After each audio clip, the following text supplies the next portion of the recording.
হরে কৃষ্ণ, প্রণাম সবাইকে। পড়ছি মহাভারতের আদি পর্ব থেকে রাজার নিকট শকুন্তলার পরিচয়।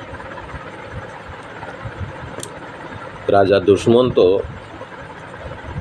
কর্ণমুনির আশ্রমে প্রবেশ করে দেখলেন যে সেখানে কেউই নেই। সাড়া দেওয়ার পরে ভিতর থেকে এক কন্যা বাইরে এলেন। তো তিনি কে সেটা তার কাছেই জানতে চাইলেন। তখন শকুন্তলা নামী সেই কন্যা তার নিজের পরিচয় রাজার কাছে দিলেন। মহর্ষি কহিয়াছিলেন, পূর্বকালে মহাতপা বিশ্বমিত্র ঘোরতর কঠোর তপস্যা আরম্ভ করেন। পুরাকালে একটা সময় বিশ্বমিত্র মুনি কঠোর তপস্যা আরম্ভ করেন। তাহার তপ প্রভাবে ত্রিলোক তাপিত হইল। সে এতটাই কঠোর তপস্যা করছেন যে ত্রিলোক সেই যে শক্তি, সেই শক্তির বলে ত্রিলোক কম্পিত হচ্ছে। দেবরাজ ইন্দ্র তপবীর্য সম্পন্ন বিশ্বমিত্রর এই কঠোর তপস্যা দ্বারা পাছে আমার ইন্দ্রত্ব পদ গ্রহণ করেন, এই ভয়ে ভীত হইয়া মেনকাকে আহ্বান করিয়া কহিলেন। তখন স্বর্গের রাজা ইন্দ্র ভাবলেন, ভয় পেলেন যে এই বিশ্বমিত্র মুনি যেভাবে তপস্যা করতে শুরু করেছেন আর তার তপপ্রভাবে এই স্বর্গ মর্ত পাতাল কম্পিত হচ্ছে, তো আমার ইন্দ্রত্বই না নিয়ে নেয়। অস্পরাদিগের মধ্যে তুমি সর্বপ্রধান। তখন ইন্দ্র কি করলেন? ইন্দ্র তখন মেনকাকে ডাকলেন, ডেকে বললেন যে যত অস্পরা আছে স্বর্গে, তাদের মধ্যে তুমি প্রধান। অতএব তুমি আমার কিঞ্চিত উপকার করো, অর্থাৎ তুমি আমাকে একটু উপকার করো। সূর্য সদৃশ্য তেজস্বী জিতেন্দ্রীয় মহাতপা বিশ্বমিত্র কঠোর তপস্যা আরম্ভ করিয়াছে। বললেন, এই সমস্ত ইন্দ্রিয়কে জয় করে এবং অত্যন্ত সূর্য সদৃশ্য তেজস্বী হয়েছেন তিনি। যিনি নিজের ইন্দ্রকে জয় করতে পারেন তিনি সূর্য সম তেজ সম্পন্ন হন। তো সেই মহাতপা বিশ্বমিত্র কঠোর তপস্যা আরম্ভ করেছেন। তাহার তপানুষ্ঠান দর্শনে আমার হৃৎকম্প হইতেছে। বলছে, তার এই তপস্যা দেখে আমার হৃদয় কম্পিত হচ্ছে। অতএব তোমাকে এই ভার অর্পণ করিতেছি, যাহাতে সেই দুর্ধর্ষ বিশ্বমিত্র তপস্যা দ্বারা আমাকে পদচ্যুত করিতে না পারেন, এমন কোনো উপায় উদ্ভাবন করো। অতএব আমি তোমাকে দায়িত্ব দিচ্ছি, সে যেন এই তপপ্রভাবে আমাকে আমার ইন্দ্রত্ব না নিয়ে নেয়। তাকে যে কোনোভাবে তার এই তপভঙ্গ করতে হবে। হে বরারহে, রূপ যৌবন মধুর বাক্য অঙ্গভঙ্গি কটাক্ষ হাব ভাব হাস্য প্রভৃতি প্রলোভন দ্বারা তোমাকে মহিষীর তপবিঘ্ন করিতে হইবে। তুমি যেন তেন প্রকারে যেভাবে পারো, রূপ যৌবন বাক্য মধুর আলাপ যেভাবে হোক, তার এই তপস্যা ভঙ্গ করো। মেনকা ইন্দ্রের এই বাক্য শ্রবণ করিয়া কহিলেন, হে দেবরাজ। তখন মেনকা দেবরাজকে বললেন, আপনি তো জানেন ভগবান বিশ্বমিত্র অতিশয় তেজস্বী, তপস্বী ও ক্রুদ্ধ স্বভাব। তখন মেনকা বললেন, আপনি নিজেও জানেন যে ইন্দ্র বিশ্বমিত্র ভয়ঙ্কর তপস্বী এবং উগ্র স্বভাবের। তিনি রেগে গেলে হিতাহিত জ্ঞান রাখে না, আপনাকে যাকে সামনে পাবে তাকে পুড়িয়ে মারতে পারে। দেখুন, আপনি ত্রৈলোক্যের অধিপতি হইয়াও যাহার তপস্যা তেজ ও কোপে ভীত হইতেছেন। বললেন, আপনি এই ত্রিলোকের অধীশ্বর এবং স্বর্গের রাজা, তাহলে আপনি যাকে ভয় পাচ্ছেন, আমি অবলা জাতি কী প্রকারে তাহার অনিষ্ট সাধন করিতে সাহস করিব? আর আমি তো সামান্য অবলা নারী মাত্র, আমি এত বড় সাহস করি কি করে? যে মহর্ষি মহাভাগ বশিষ্ঠের প্রাণসম শত পুত্রের প্রাণ সংহার করিয়াছেন, যিনি বশিষ্ঠের 100 পুত্রকে নিধন করেছেন, যিনি ক্ষত্রিয় কুলে জন্মগ্রহণ করিয়াও বলপূর্বক ব্রাহ্মণ হইয়াছেন, এই বিশ্বামিত্র মুনি ক্ষত্রিয় কুলে জন্মগ্রহণ করেন। সেটার একটা বড় ইতিহাস আছে, পরে হয়তো বিস্তারিত পাওয়া যেতে পারে। তো তিনি বলপূর্বক তিনি এই সাধনা করে ব্রহ্মত্ব লাভ করেছেন, ব্রাহ্মণ হয়েছে।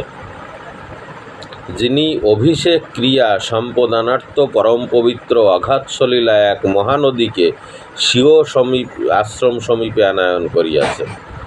মানে নিজের অভিষেক ক্রিয়া করার জন্যে নিজে নদীর কাছে না গিয়ে নদীকে তার নিজের আশ্রমের কাছে নিয়ে এসেছেন। কতটা মানে শক্তি সম্পন্ন হলে, তপবল ক্ষমতা থাকলে একটা নদীকে নিজের আশ্রমের কাছে আনতে পারে। যাহার মহিমায় ওই নদী অদ্যাপি কৌশিকী নামে বিখ্যাত আছে, যে কারণে সেই নদীর নাম কৌশিকী নদী হয়, এখনও বিদ্যমান সেই বিশ্বামিত্র মুনির আশ্রমে। যিনি ক্রুদ্ধ হইয়া প্রতিজ্ঞাপূর্বক অন্য এক নক্ষত্র লোক ও নক্ষত্র সমুদায় সৃষ্টি করিয়াছেন।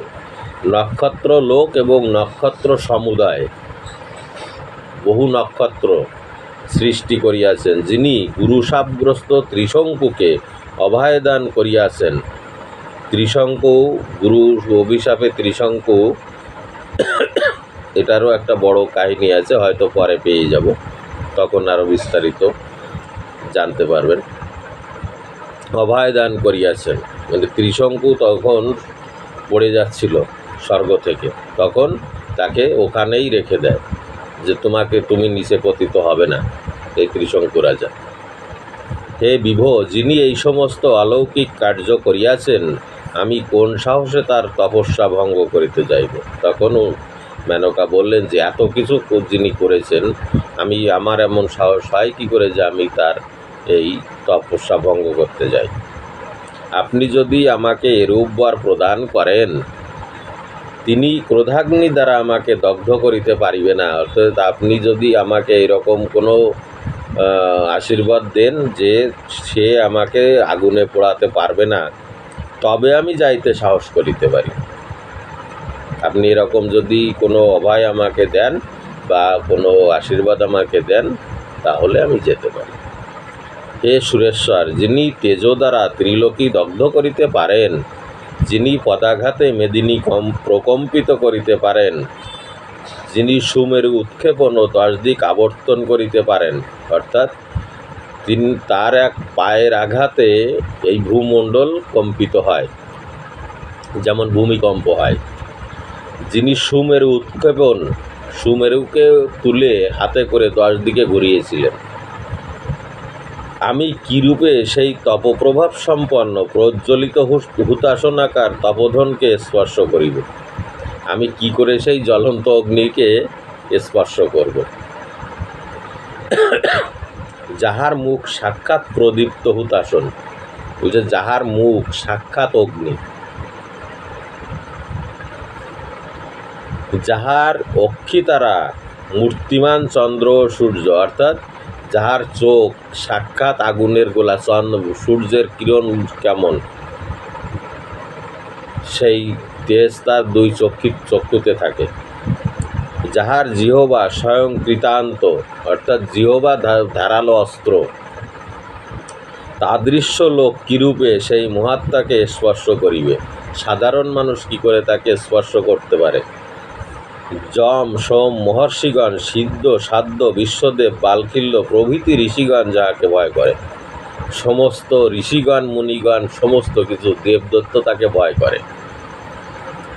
আমি অবলা হইয়া কিরূপে তাহার সমীপে গিয়া ক্রিয়া ও অঙ্গভঙ্গাদি করিব? আমি কি করে এটা করতে পারবো সেখানে? আপনি তো আমাকে বলছেন, হে দেবরাজ, আপনি আজ্ঞা করিতেছেন, অতএব আমাকে অবশ্যই সেই ঋষির নিকটে যাইতে হইবে। আপনি বলছেন, অতএব আপনার বাক্য অলঙ্ঘন করতে পারবো না, যেতে আমাকে হবেই। কিন্তু আপনি এমতো কোনো উপায় নির্দেশ করিয়া দিন, যাহাতে আমি তৎসমীপে নির্বিঘ্নে বিচারণ করিতে পারি। আপনি বলছেন যেতে আমাকে হবেই, কিন্তু এমন কিছু আমাকে বলে দিন, উপায় বলুন, যাতে আমি নির্বিঘ্নে সেখানে থাকতে পারি। তাহা হইতে পরিত্রাণ পাই এবং যত কিছু যা হোক সেটা থেকে যেন পরিত্রাণ পাই। হে দেবরাজ, আমি যে সময়ে সেই উগ্রতপা মুনির সমীপে গিয়া ক্রীড়া কৌতুক করিব, তৎকালে বায়ু যেন আমার বসন উড্ডীয়ন করে। অর্থাৎ আমি সেখানে গিয়ে বিভিন্ন অঙ্গভঙ্গি ক্রিয়া করব যখন, তখন বায়ু যেন আমার বসন সরিয়ে নিয়ে যায়।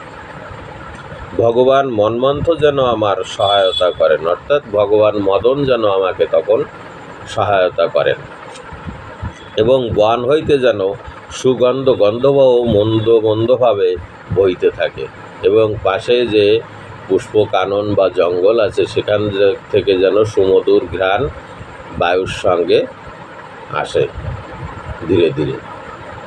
ইন্দ্র তথাস্তু বলিয়া মেনকা বাক্য স্বীকার করিলেন। তখন ইন্দ্র বললেন, তথাস্তু, তাই হবে।